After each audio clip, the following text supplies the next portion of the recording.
강대상과 또 기도의 중보가 계속 올려지기를 바랍니다. 자, 오늘 우리에게 주시는 하나님 말씀은 씨 뿌리는 비유. 오늘 마태복음 13장 1절 9절 말씀으로 씨 뿌리는 비유라는 제목으로 은혜 말씀 나눕니다. 우리가 지지난주에 하나님 나라 복음에 대해서 말씀을 들었습니다. 예수님의 가장 중심 메시지는 하나님의 나라 천국이었다라고 말씀을 나눴고요. 특히 예수님 첫 일성이 회개하라 천국이 가까웠느니라 하나님의 나라의 도래를 선포하시는 것으로 예수님의 사역은 시작되었습니다. 그래서 우리가 성경에서 가장 일관된 가장 중요한 메시지는 하나님의 나라죠. 근데 이것을 우리가 잘 이렇게 이해하지 못하고 그냥 어떤 종교적인 요소로만 이해하고 넘어갈 때가 많습니다. 그래서 우리가 1년에 한 번씩 복음 설교하면서 하나님 나라 설교를 하고 있는데 한 7월, 8월 정도까지 특별히 이제 예수님이 하나님 나라를 가르치실 때 비유로 가르치셨습니다. 많은 비유로. 오늘 이 본문이 첫 비유인데요.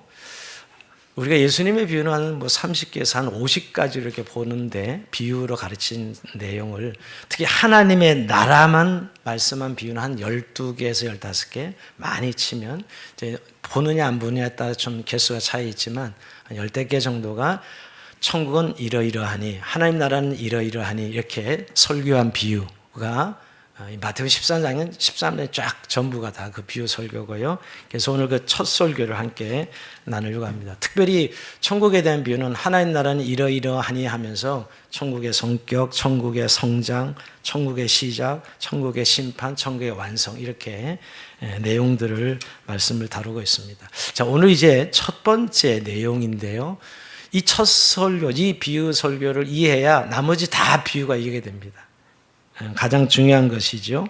첫 번째 비유 설교를 통과하지 않으면 다른 비유를 이해할 수 없습니다.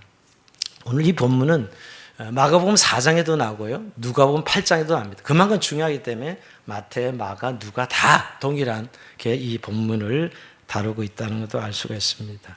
단순히 우리는 이 본문을 보면 이 마음밭, 즉 씨앗과 밭의 이야기를 하시는구나 하는 거지만 결론적으로 보면 결국 이 씨를 뿌리는 비유를 통해서 하나님 나라가 어떻게 임하는지 우리가 어떻게 참여할 수 있는지에 대해서 말씀하시는 본질적인 말씀입니다. 하나님 나라의 성격 이렇게 우리가 이 본문을 요약해 볼 수 있죠. 근데 이 본문을 먼저 이해하려면 여러분 이 당시에 농사법부터 알아야 됩니다. 사실 우리는 이걸 너무 익숙한 본문에서 아예 그냥 이해하고 좋은 마음밭이 되라는 이야기구나 라는 것으로 그냥 이게 이해하는 그런 본문인데요. 오늘 새롭게 좀 본문을 이해하고 하나님의 나라가 이 씨 뿌리는 비유를 통해서 이걸 말씀하시는구나 하고 확실하게 좀 깨닫는 시간이 되었으면 좋겠습니다. 여러분 우리가 이 지금 밭이 씨앗을 뿌리는데 길가에도 떨어지고 돌밭에도 떨어지고 가지돈불에도 떨어진다. 지금 농사법은 말도 안 되는 이야기, 그죠? 지금은 이렇게 흙을 파서 그 다음에 씨를 심으면 되는데 무슨 이런 농사가 있을까? 이런 생각 해봐야 정상이죠, 그래요? 2000년 전에는 우리처럼 지금처럼 농사를 짓는 것이 아니고요. 먼저 씨를 흩뿌리고 씨를 날려서 뿌린 다음에 그 다음에 쟁기로 밭을 가라 씨가 흙에 묻히도록 하는 방식으로 농사를 졌습니다. 그러니까 예수님이 이 비유를 하시는 거죠. 이 비유는 그 당시 사람들은 너무너무 쉽게 알아듣는 이야기예요. 지금은 우리가 문화 차이가 있으니까 잘 못 알아듣지만 그 당시는 당연히 이게 너무나 자연스러운 농사법이기 때문에 이해가 쉽게 되는 것이죠. 그러니까 그냥 바람에 흩날리듯이 씨를 뿌리니까 농부가 이 씨앗 담은 자를 허리에 차거나 어깨에 메고 손으로 이렇게 쭉쭉 뿌려가는 것이 그 당시 씨를 뿌리는 방법이에요. 그러니까 여러분 씨앗이 고르게 뿌리지지 않고 때로는 길가에 떨어지기도 하고 때로는 돌밭에 떨어지기도 하고 또는 가시덤불에 다양한 땅에 떨어질 수밖에 없는 것이죠. 자, 이렇게 왜 그렇게 했느냐라고 물어보신다면 그 당시에 그만한 밭이 이렇게 팔레스타인 지역에 큰 밭을 엮고 부분 또 이렇게 돌과 섞여 있고 석회석과 이런 상황 속에서 생겨난 농사법이다 생각하시면 됩니다. 자, 그러면 이제 이해가 될 거예요. 그렇게 씨를 바람에 뿌려서 씨를 뿌리다 보니까 이렇게 다양한 땅에 떨어져서 그것을 흙을 덮어서 싹을 나게 하는 그런 방식으로 농사한다는 그것이고요. 우리가 이 설교는 저도 한 몇 번 한 것 같고 또 여러분들을 잘 알고 있으면 마음밭을 잘 읽어라, 마음을 잘 기경해라 하는 내용으로 여러분의 설교를 많이 들었을 것입니다. 이렇게요. 오늘 이 첫 번째 밭이 길가밭인데요. 자, 예수님께서 오늘 첫 번째 서로 씨앗을 뿌렸는데 길가에 떨어져 딱딱한 굳은 땅인데 씨앗이 뿌리를 낼 수 없지요. 그래서 결국은 말라 죽는 것입니다. 자, 19절에 예수님께서 설명을 해줘요. 제자들이 물어보니까 이렇게 답을 해주십니다. 이 비유에 대한 해석이죠. 아무나 천국 말씀을 듣고 깨닫지 못할 때는 악한 자가 와서 그 마음에 뿌려진 것을 빼앗나니 이는 곧 길가에 뿌려진 자요. 자, 오늘 하나님의 말씀이 씨앗인데 뿌려졌는데, 자, 이 길가에 뿌려졌다는 것은 어떤 마음이냐? 결국은 이 악한 자가 와서 그 마음에 뿌려진 것을 빼앗아가는 거죠. 이게 사단이 빼앗아가는 것입니다. 하나님 말씀 뿌려봤자 길가는 뿌리를 내지 못하므로 마귀가 빼앗아간다. 아무 열매를 맺을 수 없는 밭이 바로 길가밭이다 라고 말씀하고 있습니다. 두 번째 밭이 여기 돌밭인데요. 돌밭은 사실 이 돌은 이 팔레스타인 지역은 다 석회석입니다. 우리가 말하는 그런 돌이 하가문 돌이 아니고요. 석회석 돌이 위에는 흙이지만 조금만 밑에 들어가면 다 석회석이에요. 돌입니다, 돌. 그래서 처음에 뿌리가 내려가긴 해요. 조금 내려가다가 그 석회석 돌에 탁 걸리면 더 이상 내려가지 못해서 말라 죽는 것이지요. 그래서 예수님이 이 마음밭을, 돌밭의 마음을 어떻게 표현했냐면 20절 볼까요? 돌밭에 뿌려졌다는 말씀을 듣고 즉시 기쁨으로 왔대. 그 속에 뿌리가 없어서 잠시 견디다가 말씀으로 말미암아 환난이나 박해가 일어날 때는 곧 넘어지는 자요. 자, 이렇게 조금 처음엔 씨를 싹에 뿌리를 내리지만 잠시 견디다가 결국 환난이나 박해가 오면 넘어지는 자요. 이렇게 말씀하고 있습니다.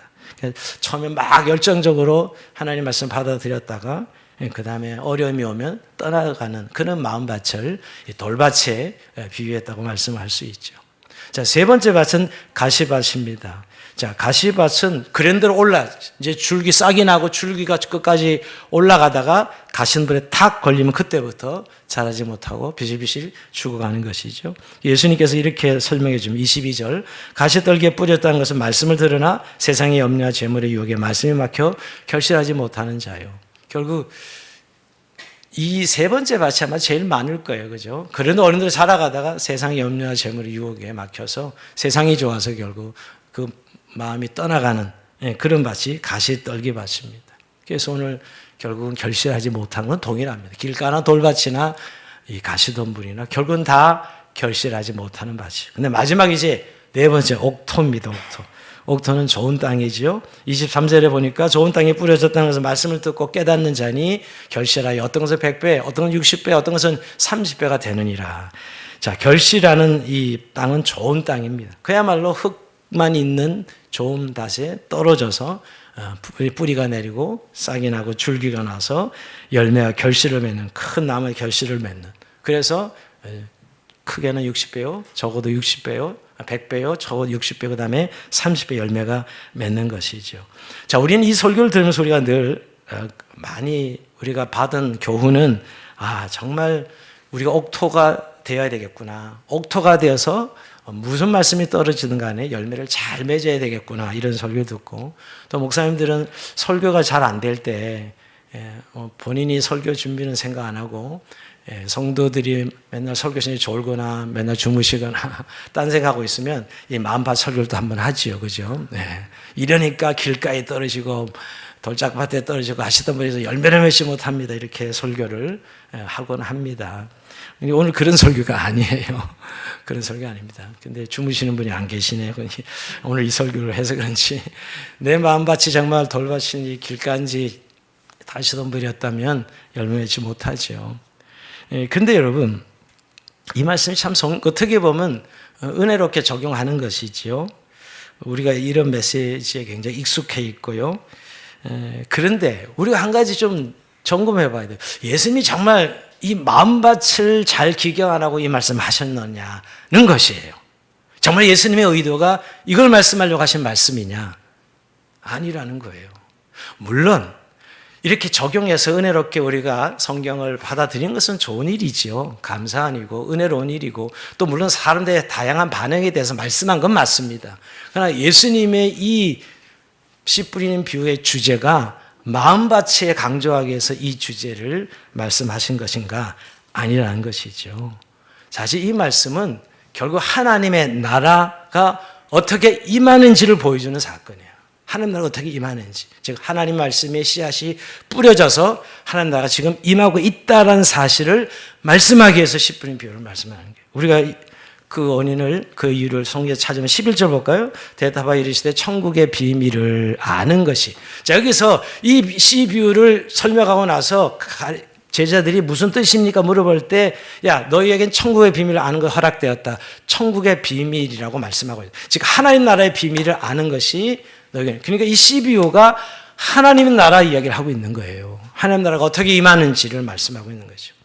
근데 여러분, 저는 마태복음을 볼 때마다 좀 유감스러운 것은 천국이라 그러지 말고 하나님 나라라고 제가 표현하고 있죠. 자, 우리가 이 사복음서 중에 마태만 천국이라 그런다는 거 아시죠? 그리고 누가복음, 마가복음은 하나님 나라라 이야기합니다. 근데 왜 마태는 천국이라고 표현할까요? 왜 하늘나라라고 표현하죠? 마태는 유대인 관점에서 성경을 기록한 사람이라서 유대인들은 하나님에 대한 이름에 극두려움이 있어요.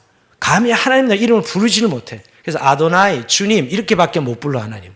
감히 하나님 이름을 못 부르거든요. 그래서 하나님 계신 곳이 하늘나라니까, 하늘이니까 하늘나라라고 표현했던 게 마태는. 근데 다른 마가나 누가는 다 하나님 나라라고 정을 표현하고 있어요. 그래서 제가 마태복음 읽을 때도 물론 번역은 천국으로 번역해야죠. 하늘나라로 썼으니까 원문이. 그러니까 하나님 나라. 오늘 하나님 나라 비밀을 너에게 알게 하기 위해서 오늘 이 비유를 말씀하신 것이죠. 그러니까 여러분, 모든 건 천국은 이러이러하니 하나님 나라는 이러이러하니 하면서 결국 하나님 나라가 어떻게 임하는지를 보여주시는 비유라는 거예요.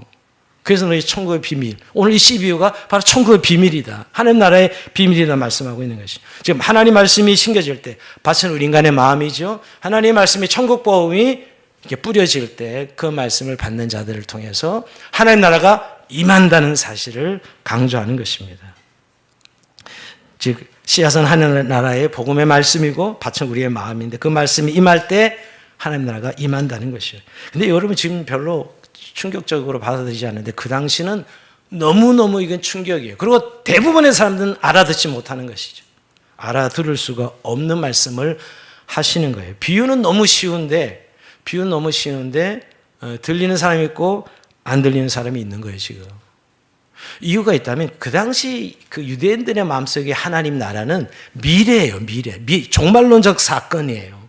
그러니까 만약에 메시아가 와서 하나님 나라가 완성되면 로마 제국부터 자유를 얻고 해방이 되고 이 전 세계가 이 통일되는 그런 하나님, 종말적인 하나님 나라를 생각하고 있는데 지금 예수님이 귀족도 아니고 왕도 아니고 그저 평범 목수 가정에 태어난 한 청년이 와가지고 하나님의 나라가 임하였다 하니까 이게 도무지 이해하고 받아들일 수 없는 것이죠.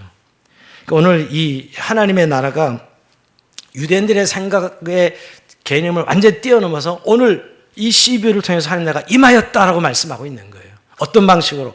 하나님의 천국 복음이 뿌려지는 방식으로. 하나님 말씀이 선포될 때 옥토의 마음이 떨어졌을 때 하나님 나라가 그 마음에 임하였다라고 말씀하고 있는 것이죠. 즉 하나님 나라가 현 세계에 침투했다는 것이 늘 하나님 나라는 미래라고 생각하고 있는 이들에게 충격적인 것이죠. 오늘날도 여러분 그런 분들이 많습니다. 하나님의 나라 그럼 벌써 다들 천국 죽어서 가는 것, 이 개념에서 못 벗어나는 분들 너무너무 많습니다. 예수 믿고 구원받았다는 이 현재의 하나님 나라를 살아가고 있다는 사실에 대해서 인지하지 못하면 그건 신앙생활 될 수가 없어요. 현재 하나님의 통치를 받아 누리지 못하는데, 현재 하나님과 나와 함께 하는 이 함께 임재를 못 느끼는데 어떻게 신앙생활이 가능해요? 안 되는 것이죠. 그러니까 예고가 아닙니다. 하나님 나라 미래 변화된 예고가 아니라 이미 변화가 일어났고 현재 우리 안에 임하였다는 것을 말씀하고 있는 것이죠. 자, 그러고 보면 여러분 오늘 예수님이 하나님 나라 천국의 비밀 글쎄요. 비밀이라는 숫자. 대부분의 사람들은 이 말씀을 알아들었어요? 못 알아들었어요? 못 알아들었습니다. 비유는 너무 쉬웠어요. 너무 간단해 심플한 비유였지만 아무도 거의 알아듣지 못했지요. 오늘 결국 제자들 정도 너희에게는 허락되었으나 저희는 아니었나니. 이 정도예요. 이 정도. 못 알아들은 거죠. 근데 여러분, 여기 할 비밀이란 단어는 시크릿이 아닙니다. 영어로 말하면 미스테리예요. 미스테리와 시크릿을 이해되나요? 시크릿은 다 감춰서 알려지지 않는 것. 누구도 알 수 없는 게 시크릿, 비밀이지만 미스테리는 어떤 사람 눈에는 보이고 어떤 사람 눈에는 보이지 않는 것을 미스테리라고 그래요. 들어요. 알아요. 뭔 말인지. 근데 알 수 없어요. 정말 미스테리죠. 어떤 사람 눈에는 보여지고 어떤 사람 눈에는 보이지 않죠. 그래서 오늘 예수님께서 오늘 귀 있는 자는 들으라. 귀 없는 사람이 어디 있어요 도대체. 말도 안 되는 말씀하고 있잖아요. 귀 있는 자는 들으라. 어떤 귀에는 안 들리죠. 어떤 귀에는 들리는 것이지요. 근데 여러분, 오늘 이 비밀이 뭘까요? 그런데 하나님 나라의 이 비밀이 뭐예요? 오늘 씨 뿌리는 비유는 하나의 하나님의 임하는 형태를 말씀했다면 이 비밀은 결국은 십자가 부활입니다. 이제 하나님 나라가 어떻게 시작됐냐? 예수님께서 육체로 이 땅에 오셔서 그가 십자가에 죽으시고 부활하셔서 하나님 나라가 시작된다는 이 비밀이죠. 비밀의 본질은 여러분, 하나님 나라가 그냥 시작된 게 아니라 예수께서 이 땅에 오셔서 십자가에 죽으시고 부활하신 것으로 하나님의 나라가 시작되는 것이에요. 여러분, 이걸 아무도 이해를 못했어요. 사실 제자들조차도. 여러분, 제자들에게 예수님 십자가 지겠다 그러니까 베드로가 뭐라 그러죠? 그리하시면 안 됩니다. 그리하시면 십자가를 지시다니요. 이때 예수님의 반응이 어떤 거죠? 이 사단아, 내 뒤로 물러가라. 이렇게 얘기하시죠. 지금 이 하나님의 아들 예수님은 이 땅에 오셔서 이 하나님 나라를 열 분으로 하나님 나라를 확 열어서 이제 나중에 완성되는까지 이 일을 위해서 왔는데 베드로가 하지 말라고 하니까요. 사탄이 되는 거죠. 사단아, 내 뒤로 물러가라. 그러니까 여러분, 예수님이 좀 뭔가 이 비밀이라고 말씀한 건 좀 우리가 생각하면 왕으로 좀 오셨다든가 기적으로 왔다든가 좀 뭔가 면역력 있는 가문에 태어나셨다든가 이런 게 아니잖아요. 목수의 아들로, 그것도 평범 30년 동안 평범한 그냥 그 갈릴리 변방에 사시다가 갑자기 30살이 돼서 복음을, 천국 복음을 외치기 시작하시면서 결국 내가 이를 위해 왔다. 저 예수님 십자가에 죽으시고 부활하러 오신 거예요. 그래서 하나님 나라를 활짝 여셔서 이 땅에 천국이 침투하고 임하도록 하신 것이지요. 그러니까 여러분, 십자가와 죽음의 고난과 부활을 모르면 하나님 나라는 알 수가 없는 것입니다. 여러분, 그래서 십자가의 도가 우리가 고린도전서 지난 부활절들 말씀 나눌 때 유대인에게는 꺼리끼는 것이요, 십자가의 도가 헬라인들에게, 이방인들에게 미련한 것이요, 그러나 오늘 구원받는 우리에게는 하나님의 능력이라 이렇게 말씀하는, 바로 그 때문이죠. 그러니까 그 비밀을 모르면 이 하나님 나라는 시작될 수 없어요. 여러분, 기독교는 그래서 종교가 아니에요. 종교가 이 하나님 나라의 비밀을 믿고 눈으로 보고 깨닫는 자들이 하나님 나라 백성이 돼서 나중에 구원의 완성, 하나님 나라 완성으로 달려가는 백성들이 우리가 믿는 하나님의 나라 기독교 신앙이지요. 물론 오늘 거기에 대한 반응에 대해서 오늘 길가, 돌파, 가시덤불, 옥토밭의 반응에 따라 결국 하나님나라가 임하는 것은 분명합니다. 그러나 오늘 강조점은 그 마음밭에 있는 것이 아니라 하나님나라가 어떻게 임하였는가를 예수님 씨 비유를 통해서.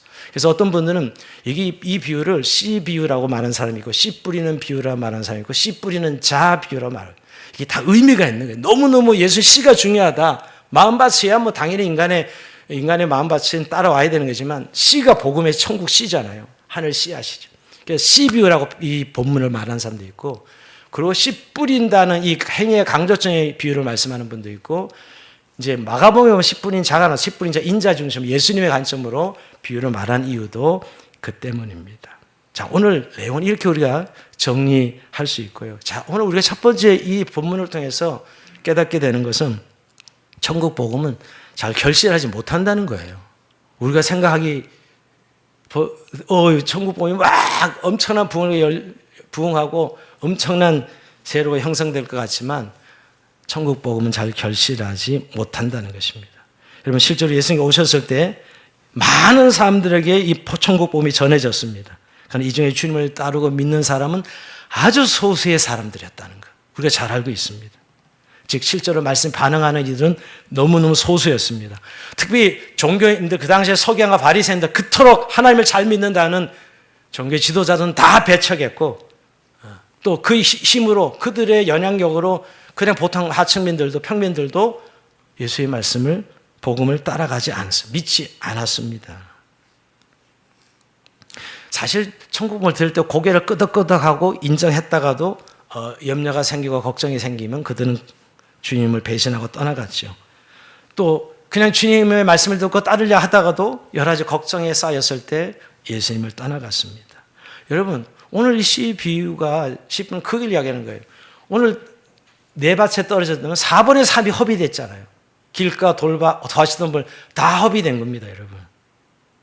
그러니까 오늘 이 비유의 목적은 말씀을 들은 사람들이 어떠하냐라가 초점이 아니라 천국 말씀이 선포됐으나 대다수의 사람들이 천국 복음에 동참하지 않았다라는 비유예요. 대다수의 사람들이 이 천국 복음에 동참하지 않는 것이죠. 여러분, 예수님께서 말씀을 널리 가르치는 이스라엘 동네는 어떻게 되었지요? 예수님에 인해서 그 마을이 흥하고 복음으로 넘쳐났습니까? 아니요. 오늘 그렇게 말하는 예수님을 십자가에 못 박아 죽였습니다. 이 복음을 들은 사람들이 말이에요.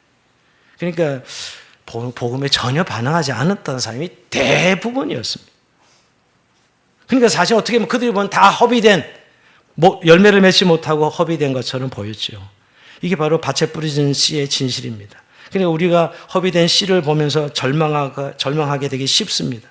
아니, 뿌려졌으면 이게 의가 선포되고 곧 승리할 것처럼 생각했는데 그 결과는 너무 참담한 것이죠. 오히려 하나님 말씀은 바닥에 내등이 쳐지고 하나님의 아들 오신 그 예수님은 신성 모독자로 참남자로 십자가에 못 박혀 죽습니다. 이게 진실이에요, 사실. 천국 말씀이 뿌려졌지만 그 결과 대부분의 사람들이 하나님 말씀을 받아들이지 않습니다. 결국 한양받지 못했다는 것이죠. 하나님의 아들로 왔지만 천국 복음이 뿌려졌으나 대부분 허비되었다는 것이죠. 여러분, 그러니까 하나님 나라의 복음의 속성이 뭐예요? 첫 번째, 한양받지 못함입니다. 천국 복음이 전해질 때 와, 믿겠습니다, 이런 반응이 아니라는 거예요. 대부분은 거절하는, 한양받지 못함이죠. 여러분, 지금은 안 그럴까요? 이렇게 기독교 2000년 동안 전해졌지만 지금도 기독교 복음이 전해지면 한양 그렇습니까? 아닙니다. 씨가 뿌려져서 열매를 맺는 것이 당연한데 실제 뿌려진 씨는 대부분이 허비됩니다. 결과는 나타나지 않습니다. 지금 세속적인 가치관이 얼마나 득세하는 세상에 여러분, 세속적인 가치가 마치 진리처럼 잘 먹고 잘 사는 게 모든 인생의 행복이고 여러분이 세상의 가치에 득세하면서 하나님 말씀은 그저 한 여분대 하는 종교적인 진리로 그냥 이렇게 배척받는 그런 시대에 저 여러분이 살아가고 있습니다.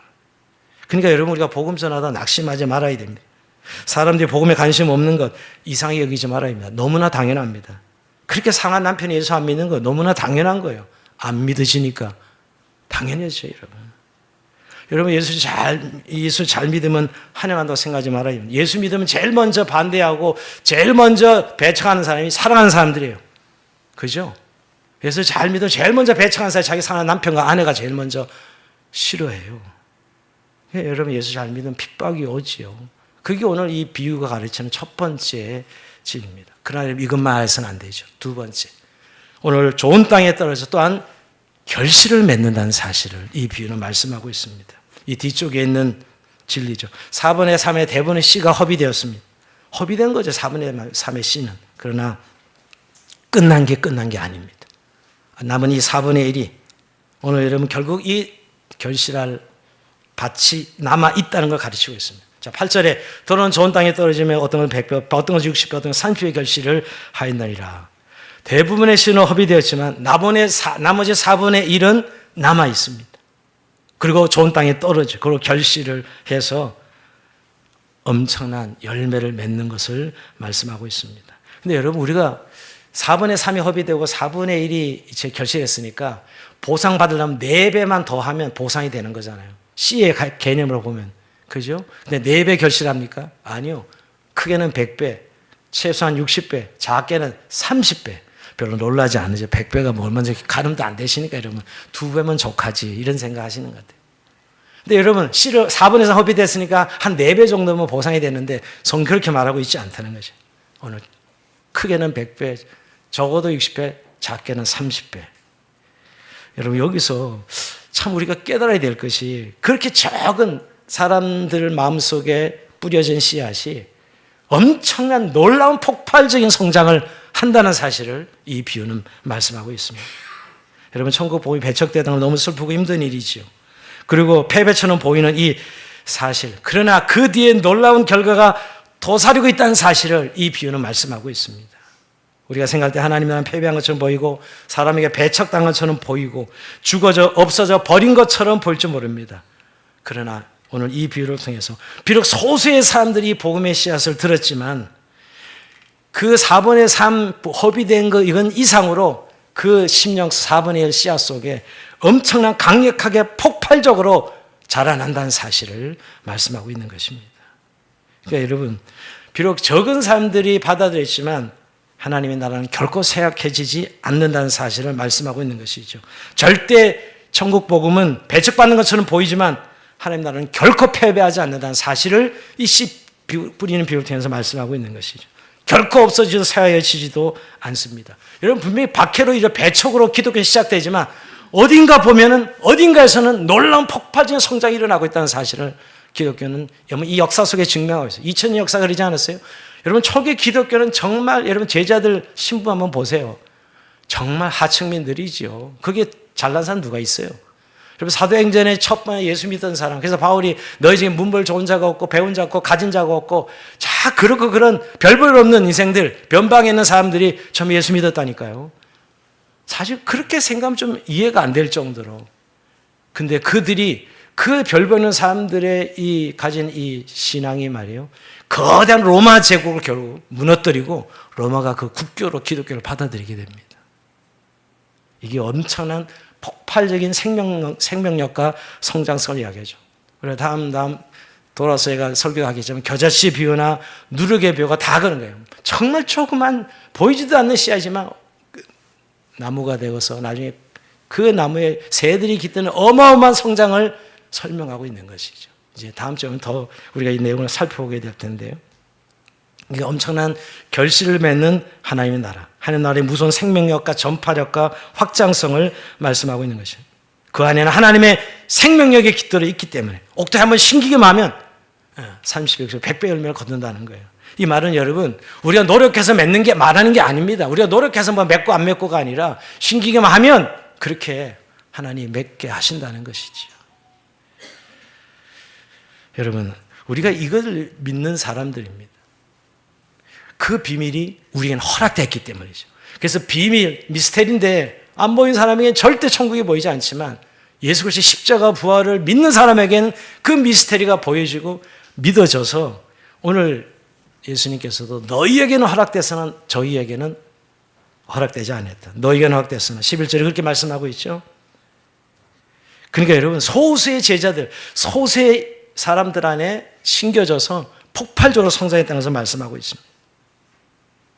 여러분, 그래서 그 너에게는 허락되었으나 이 좋은 밭이죠. 근데 여러분, 이 너에게 허락된 좋은 밭이 우리가 생각하면 우리가 뭔가 좀 노력을 열심히 하고 신앙생활도 잘하고 뭐 어떻게 되면 좀 잘나고 이런 밭을 생각하지는 아니요. 전혀 반대입니다, 여러분. 심겨지기만 하면 그런 열매를 거둔다는 것이죠. 사실 제자들이 무슨 열심이나 선함이나 뭐 또 신분적으로 뭔가 흠모할 만하거나 아무것도 없었잖아요. 그런데 그들을 택해서 하나님이 천국의 복음을 확장해 나가셨던 것을 알고 있습니다. 그러니까 받을 만한 신분도 아니었고 받을 만한 열정과 열심도 있던 사람들도 아닙니다. 어떻게 받는 거예요, 결국? 하나님의 은혜죠, 은혜. 전혀 들리지도 보이지도 않았는데 내게는 들린 것이. 오늘 여러분 3절에도 9절에도 다 귀 있는 자는 들으라. 여러분 이 말씀을 좀 많이 전에 예전에 도대체 예수님 귀 있는 자는 들으라. 귀 없는 사람 없다고 왜 자꾸 귀 있는 자는 들으라요? 귀 없는 사람 누군데? 그런데 여러분 안 들리는 사람은 죽어도 안 들리는 거예요. 마찬가지예요. 들리는 사람은 들리는 것이. 귀 있는 자는 들으라 하는 사람. 이게 들리는 게 은혜입니다. 할렐루야. 여러분 들린 줄 믿습니다. 그러게 여기 와 계시죠. 근데 여러분 정말 하나님의 선물이고 감사할 일이죠. 이게 들리는 자들은 이 천국이 계속해서 우리 안에서 성장하고 자라나고 생명력 있게 성장하고 있는 것입니다. 근데 정말 여러분 한번 이 아침에 나는 정말 천국이 하나님 나라가 허락되었는가? 내게는 내 안에 정말 자라나고 있는가? 허락되었다면 난 자라나고 있는가? 우리에게 말씀의 씨앗은 자라나고 있는가? 한번 우리 자신을 돌아봐야 됩니다. 근데 여러분 천국이 있는지 하나님 나라가 내 안에 있는지 내 안에 자라고 이제 돌아보라 그러면 뭐 내가 뭘 잘하나, 열심히 기도를 하나, 또는 뭐 성경을 몇 번 읽었나, 내가 뭐 얼마나 헌신하나 이런 것으로 자꾸 따지는 분들이 많죠. 여러분, 그렇게 완벽하게 사느냐 안 사느냐 그런 문제가 아니에요. 또 흔히 말하는데 예수 믿고 뭐 복 받느냐, 건강하냐, 잘 되냐 이런 것들로 설명되는 게 아니라고요. 하나님 나라는. 우리는 너무 하나님 나라를 종교로 자꾸 바꿔버렸어요. 물론 인간이 산다는 것은 여러분 생존의 늘 문제 속에 우리가 부딪히기 때문에 당연히 그 문제가 우리가 너무너무 절실하고 중요할지 모르지만 여러분, 우리가 그런 어떤 상황과 어떤 조건이라도 우리에게는 그 말씀이 신기해서 하나님 나라가 성장하고 자라나고 있다니까요. 근데 우리는 어떻게 생각하면 내가 좀 잘할 때는 내가 자라나는 것 같고 내가 못할 때는 안 자라나는 것 같고 환경이 너무너무 고난이 많을 때는 안 자라나는 것 같고 내가 좀 뭐 승승장구하면 잘 자라나는 거 그런 거예요? 그런 게 아니라는 것이죠. 하나님 나라가 그런 것이에요. 여러분, 우리가 하나님 나라가 우리 안에 자라는 거 말씀의 씨앗이 심겨졌기 때문에 그걸 어떻게 알 수 있어요? 믿음으로. 여러분, 정말 나는 믿음으로 사는 사람이지 늘 현실로 늘 믿음을 측량하고 그 현실 속에서 믿음은 사라져서 믿음이 어디로 실종된 사람들 수없이 만나보게 됩니다. 여러분, 하나님 약속의 말씀이 내 안에 심겨진 거예요. 그 말씀이 있을 때 내 안에 천국의 성장이고 폭발 생명력이 있는 것이지 그게 내 환경과 상황이 무슨 상황이 있어요, 사실은. 물론 부딪힐 상황이 있지, 상관이 있죠. 근데 우리가 자꾸 그것을 돌아볼 때 아, 내가 지금 잘하고 있는가 못하고 있는가 얼마나 열심을 내고 있는가 안 내고 있는가 이거에 우리의 천국 복음이 우리 안에 성장하고 있는 것이 아니라는 것입니다. 여러분, 이 아침 정말 나는 믿고 있느냐? 그 약속의 말씀, 내 안에 떨어진 하나님 나라의 복음을 믿고 내 안에 계속 자라나고 있다는 사실을 난 정말 믿음으로 확증하고 있는가? 이 아침에 다시 한번 돌아보시면서 확인할 수 있는 이 아침 되길 주의 이름으로 축복합니다. 그래 우리 안에 정말 소망 가운데 우리의 삶의 모든 동기, 삶의 능력 어디서 오고 있어요? 바로 내 안에 그 하나님 나라에서 오고 있는 것이죠. 오늘 말씀을 마무리하면서 여러분, 그러게 이 비유에 우리는 씨를 뿌리기만 하면 됩니다. 그 나머지 잘하게 하시면 하나님이세요. 우리는 씨를 뿌리기만 하면 되는 거예요. 왜 염려해요? 왜 걱정해요? 근데 우리는 현실을 보면 너무 낙심해 가지고 뭔가 해도 안 되고 뭐 이렇게 열심히 전해도 안 되고 그런 일을 만날 때마다 늘 낙심합니다. 그러나 여러분, 우리가 씨를 뿌리기만 하면 자라게 하시는 분은 하나님이십니다. 낙심하지 말고 씨를 뿌리라고 성경은 말씀하고 있습니다. 저는 한 예를 이 땅에 처음 복음 전하는 언더우드 선교사 1885년이죠. 지금부터 140년 전에 우리 한국의 조선의 첫 선교제 발을 내딛은 분이 언더우드 선교사입니다. 그분이 도착해서 이런 기도문을 썼습니다. 한번 올려줘 보실래요? 보이지 않는 조선의 마음, 주여 지금은 아무것도 보이지 않습니다. 주님, 메마르고 가난한 이곳 조선 땅, 나무 한 그루 시원하게 자라 오르지 못하고 있는 이 땅에 저희들은 옮겨져 앉았습니다. 그 넓고 넓은 태평양을 어떻게 건너왔는지 그 사실 자체가 기적입니다. 지금 아무것도 보이지 않습니다. 보이는 것은 그저 고집스럽게 얼룩진 어둠뿐, 어둠과 가난과 인생에 묶여있는 조선 사람뿐입니다. 그들은 왜 묶여있는지도 고통이라는 것도 모릅니다. 고통을 고통인 줄 모르는 자에게 고통을 벗겨주겠다 하면 의심부터 하고 화를 냅니다. 조선 남자들의 속셈이 보이지 않습니다. 이 나라 조정의 내심도 보이지 않습니다. 그리고 저희가 해야 할 일이 전혀 보이지 않습니다. 그러나 주님 순종하겠습니다. 겸손하게 순종할 때 주께서 일을 시작하시고 그 하신 일 우리들의 영적인 눈이 볼 수 있는 날이 있을 줄 믿나이다. 믿음은 바라는 것의 실상이요 보지 못하는 증거니 라고 하신 말씀을 따라 조상의 믿음의 안날을 볼 수 있게 될 것을 분명히 믿습니다. 지금 우리가 항무집 위에 맨손으로 서 있는 것 같사오나 지금 우리가 서양 귀신 양기자라 손가락질을 받고 있사오나 자녀들이 우리 영혼과 하나인 것을 깨닫고 하나님의 한 백성 한 자녀를 알고 눈물로 기뻐할 날이 있음을 믿나이다. 지금은 예배당도 없고 학교도 없고 그저 이곳 모든 사람들부터 경계와 의심과 멸시와 천대함이 가득한 곳이지만 이곳이 머지않아 은총의 땅이 되는 걸 믿습니다. 주여 오직 제 믿음을 붙잡아 주소서. 여러분 6개월 동안 배 타고 건너와 죽을 고생해서 도착해서 드린 기도문인데 아무리 희망이 보이지 않았다는 거예요. 누가 이 말씀을 들을지. 어둠밖에 보이지 않는 이 땅. 예배당도 없고 학교도 없고 어디서 어떻게 살기를 시작할지 모르는 그저 다니면 서양 귀신이라고 욕이나 먹고 조롱이나 당하고 이런 삶에 직면했지만 그는 외쳤습니다. 이 절망 속에 하나님께서 말씀 가운데 소망을 주실게 그 믿음 가지고 복음의 씨앗을 뿌리면 열매 맺게 하시겠다는 그 하나님 약속의 말씀을 붙들고 그는 뿌리기만 한 것이지요. 여러분 그래서 이 기독교 140년 만에 한국교회가 얼만큼 성장했습니까? 이 땅을 한번 보십시오, 여러분. 물론 지금 한국교회 쇠퇴기에 접어들어서 너무너무 안타깝지만 지난 140년 동안 한국교회가 성장한 것은 세계교회에서 유례가 없는 그런 어마어마한 폭발적인 성장하는 성장의 사례로 기록되고 있습니다. 여러분, 오늘날 우리에게 주시는 메시지도 마찬가지입니다. 우리가 신앙생활 하다 보면 너무너무 이렇게 지칠 때가 많죠. 다 때려치고 싶었던 순간도 있고요. 해도 안 된다는 생각이 들 때 이런 마음을 여러분 가질 때가 있죠. 특히 교회 열심을 내는 분들이 더 많이 겪는 일입니다. 또 믿음으로 살려고 하는데 너무너무 일이 안 돼서 심어봤자 변화도 되어지는 않은 것 같고 열매가 있는 것도 같지도 않고 특히 교회에서 앞장서 일하면 더 욕이나 먹고 또 정말 하나님의 관점에서 일하면 사람들 받아 인정도 해주지도 않고 그런 것들을 볼 때 너무 실망하죠. 근데 현실 속에서도 참 믿음으로 우리 자녀들 위해서 내가 그렇게 말씀을 가르치려고 붙들고 애써도 되지도 않고 여러분 참 그런 우리의 일상을 겪을 때 우리 낙심이 찾아옵니다.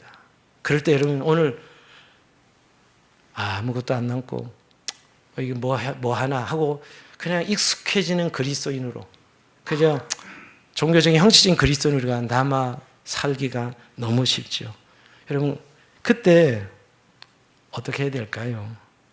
여러분 그때도 여전히 예수님은 오늘 이 말씀을 가지고 우리에게 찾아오시는 분입니다. 저는 늘 기도 시간에 결국은 또 다시 주님을 또 만나는 것이에요. 너 정말 힘들었지. 네가 많이 지쳐 보이는구나. 내가 충분히 이해한다. 하지만 내 사랑하는 아들아, 내 딸아, 낭망하지 자점하지 말고 이 복음의 씨앗을 뿌리거라. 이 복음의 씨는 생명이고 구원을 주신 하나님의 능력이다. 너는 뿌리기만 해라. 라는 말씀을 다시 듣고 다시 또 일어나게 됩니다. 여러분 오늘 우리가 정말 하나님의 비밀을 아는 자로 부름받았다면 우리 안에 자라나고 있는 이 복음은 계속 뿌려지고 있어야 된다는 거예요. 그것이 때를 얻거나 못 얻을 때나 또 환경이 좋을 때나 환경이 좋지 않을 때나 하는 것입니다. 제가 33년 동안 복음의 씨앗을 뿌리는 부록권을 그 척박한 소외된 땅에 아직도 교회가 없는 선교사가 가지 않는 그 땅에 복음의 씨를 뿌린 지가 없어요. 33년 이 메시지를 들고 말이에요. 그것이 너무너무 적은 소수의 사람들의 일이지만 오늘 이 씨앗의 비밀을 알기에 이 천국의 비밀을 알기에 뿌리고 있는 것입니다. 사랑하는 성도 여러분, 여러분 삶의 현장 속에서 이 천국 복음의 씨앗은 뿌려지기를 원하십니다. 하나님의 주권적인 섭리 아래 지금도 왕성하게 진행되고 있습니다. 내 눈에 잘 보이지 않고 내 눈에 그것이 잘 확인이 안 됐을 뿐이지 여러분들의 그 심는 정성과 섬김에 하나님 함께 하실 것입니다. 오늘 장차 이제 100배, 60배, 30배, 10배의 결실을 볼 그날을 기대하면서 열심히 복음의 씨를 뿌리는 저 여러분 삶이 되길 주의 이름으로 축원드립니다.